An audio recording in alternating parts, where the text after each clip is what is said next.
Ja, bene. So today we're at Mesa del Sol, right next to a union building. It's a film school, which is my old stomping grounds where I went to film school.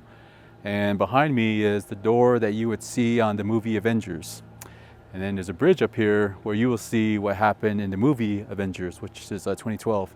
I got lucky enough to capture an opening to interview an individual who's been part of a lot of environmental movements. We also come from the same area, Shiprock.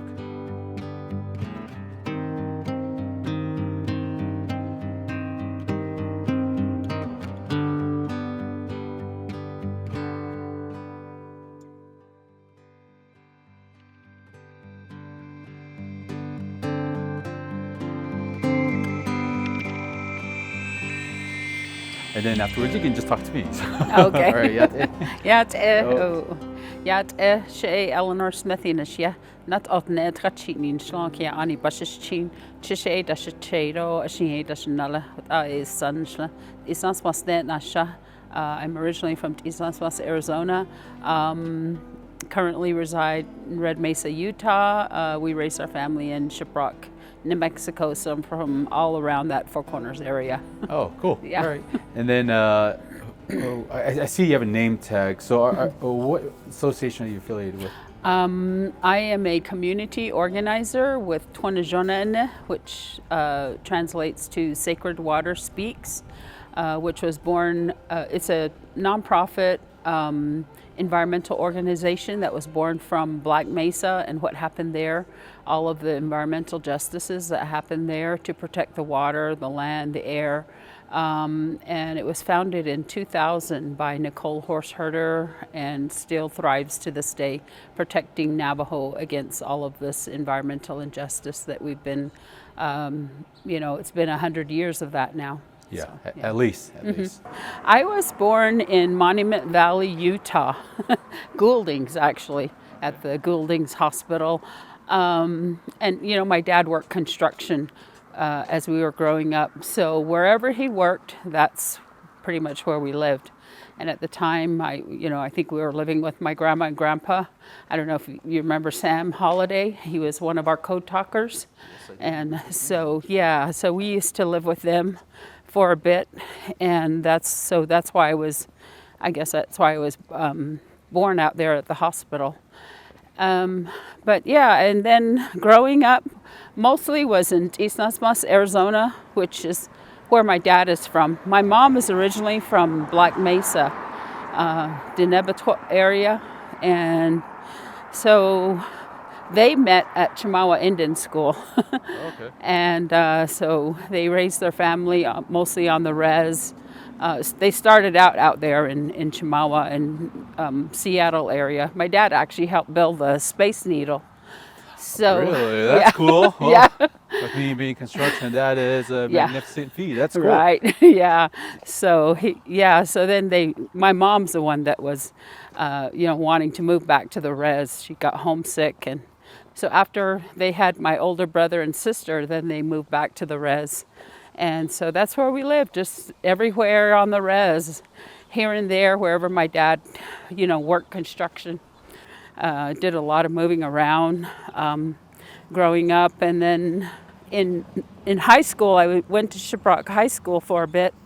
And that's when I met my husband and, my boyfriend at that time. Walked in, you want to get married? You're like, sure, all right, let's do this.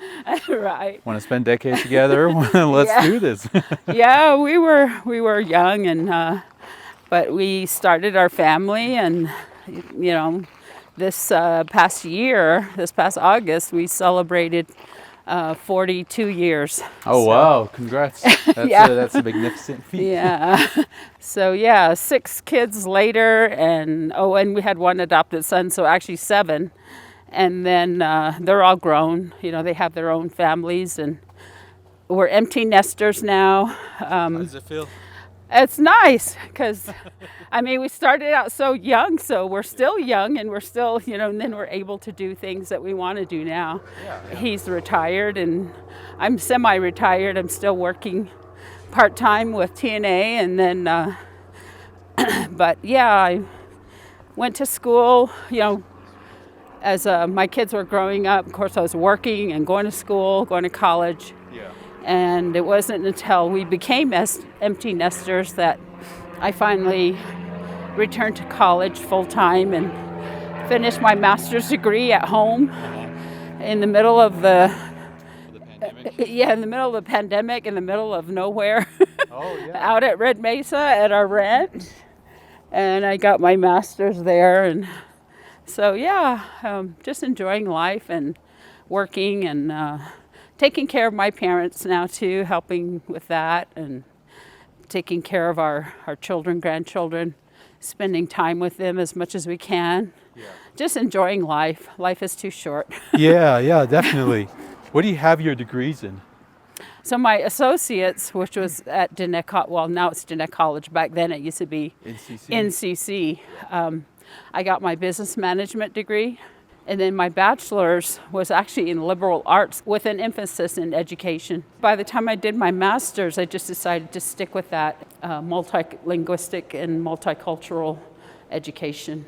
I was thinking after I graduated, I'm going to just go into education again. Well, all of a sudden, people in my community were saying, guess what's happening with helium? They want to drill 20 or 64 wells in our little community of East Nizhoni to drill for helium, to drill for oil, gas, whatever. One of my good friends, her name is Eloise Brown. Yeah. She's been an activist that we've known for a bit, an environmental activist. She says, sister, you need to come over here. She's Kachitni too, so we call each other sister. Okay. And so she invited me to Sonosti, and they're doing a rally against all the helium drilling in their area. Yeah. So I went there, my husband and I went there to support her. And when I got there, she said, sister, you need to be aware because your community is next. They're wanting to drill at East Nizhoni. So you need to find out more about it, and you need to, do what I'm doing, educate people, rally against it, because we can't have this. And so we found out there's going to be 64 wells that they were proposing to drill in our community, and it's basically Navajo Nation oil and gas.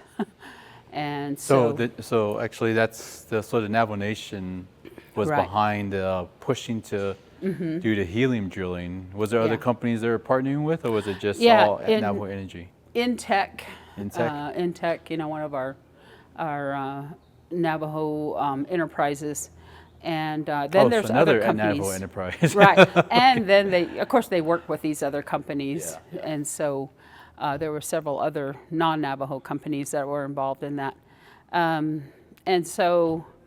We just got educated about it, and we started educating our community members. This is what they're proposing. This is, they wanted to put 64 wells, and our community is small. We are right at the base of the Carrizo Mountains. Mm-hmm. And, of course, like a lot of communities on our reservation, there's a history of uranium that we're still dealing with. There's unabated mines that are still open that we have to deal with. There's water contamination. There's health issues, and we're still reeling from all of that. 50 years of uranium mining, and we're still trying to recover from that. And now they want to put in 64 wells, and we just said, no, we can't have this. And so we right away passed a anti-hydrogen resolution or opposition resolution at our chapter. And it passed unanimously. I think we pretty much packed our small chapter house, and almost everybody, pretty much everybody voted for it. I think just the chapter officials had to abstain. But I don't think we had any opposition. So there was a chapter house president also fully behind you guys as well too? Well, the chapter officials, they were saying, well, we can't really take a stance. We got to remain neutral. But yet, behind closed doors, they're meeting with NTEC, they're meeting with Navajo Oil and Gas, and they're allowing them to come into our community to hold meetings. Things like that were going on behind the scenes, but they were saying, we can't be biased, so we have to let both sides present to the community, and that was understandable.